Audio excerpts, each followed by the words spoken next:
available for Metro Manila, Central Luzon, Now and carries Calabarzon maximum sustained reportedly winds died of due to the 150 onslaught of kilometers per Typhoon hour Hurricane. and gustiness of up to 185 Sa kilometers per Manggahan hour. floodway sa Pasig.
As representatives of this charity event sa tulong ng HAHA 777, Boss Mac and Iconic Taya, ito ay taus-pusok pasasalamat sa pagbibigay ng tulong para sa mga tao at pamilyang nasalanta dahil sa bagyong nagdaan.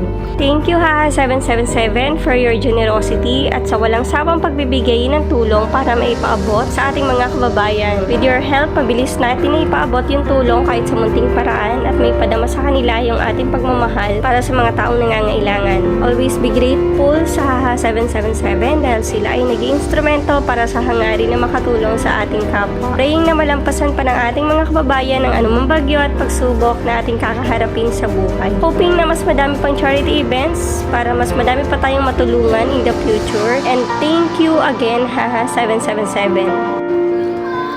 Ako nga po pala si Dita Tidalgo. Kami po'y nagpapasalamat sa HAHA sa kanilang charity, sa kanilang sponsorship tungkol dito sa mga binaha sa aming lugar. Kami po'y nagpapasalamat sa tulong nyo. Sana dumami pa po kayo. Maraming salamat po. Thank you!